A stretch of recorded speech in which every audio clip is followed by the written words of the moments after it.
Hello, my name is Professor Nira Chamberlain. I'm the president of the Mathematical Association, and welcome to Vlog 10.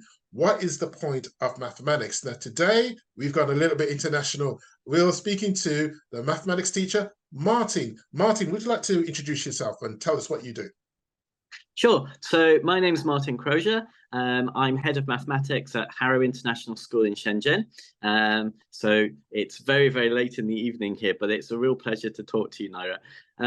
As well as that, I'm also a maths communicator. I go around schools giving talks on how maths fits in other aspects of academics, in life in general. And also I'm an author. I've written several textbooks out here that are used by students in China. Okay, awesome, awesome. Well, thank you very much indeed. I know it's quite late out there at this present time, but thank you for being part of this. So the next question I'm going to ask you is, so what is the point of mathematics? So that's a really, really interesting question. And I'm sure, when you've asked other people in other vlogs, they've had many different answers. But for me, it's got several main aspects. As a mathematician, for me, the point of mathematics is to develop the ability to spot patterns, to explore patterns, and basically play with patterns. And I mean, that's what I like about mathematics, and that's what I want my students to enjoy as well. But on top of that, mathematics is a communication tool. And through mathematics, you're communicating scientific ideas. Maybe in physics, you're trying to describe and explain how certain objects move in space. In statistics, linking to biology, psychology, things like that, you're learning to interpret, represent, and communicate concepts and ideas as well. So as well as being a very beautiful and a very pure subject, actually it's a communications subject as well. It supports other subjects, but I always think about, when you're asking about the point of something, what would the world be like if it's not there? Because then that gives the point. And there's so many things in how things are explained, described, and communicated, which would be incredibly difficult if mathematics wasn't the tool that was done through. Okay, so on the spot, just give us one example. One example, if, let's say, mathematics did not exist, what would the world be like? Wow, that's a very deep question for this time of the night. Actually, it's really interesting because it comes back down to the idea about whether math is a construct or whether it's something that is just there. And I think that maybe the communication might work in a different way. I don't know. I've recently given a talk on maths and music where we're explaining that a musical graph is just the same as a mathematical graph. It's just a different representation of the same information.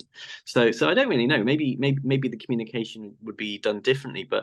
But yeah, if maths wasn't there as a communication tool, I don't believe that a lot of the advances in technology would be quite the same as they were.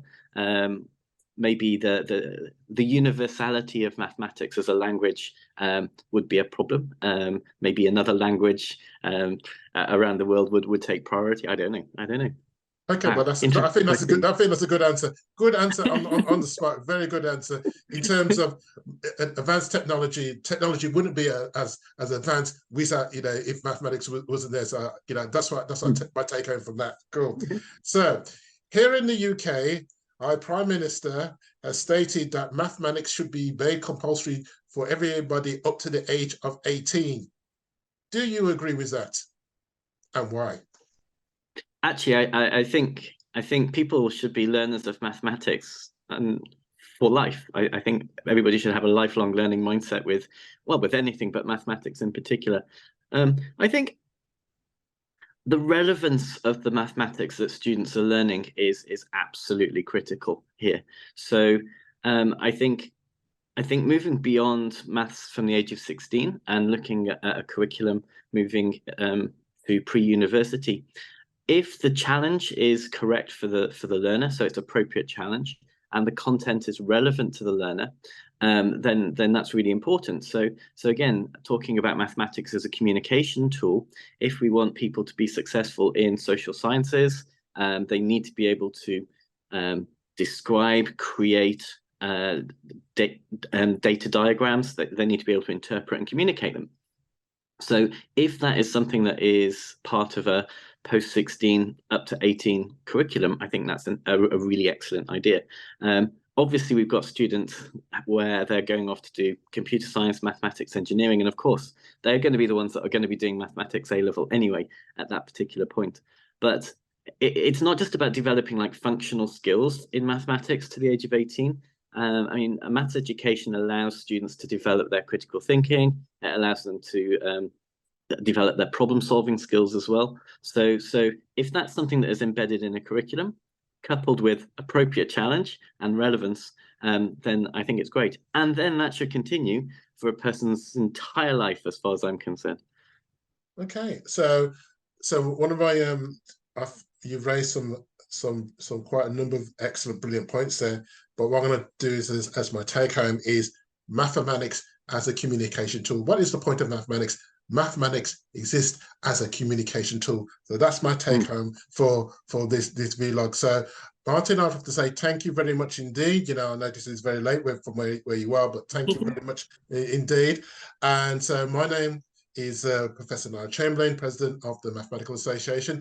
And this is the 10th vlog, What is the Point of Mathematics? And I hope to see everybody again very soon. Martin, once again, thank you very much indeed, and goodbye. Thank you very much.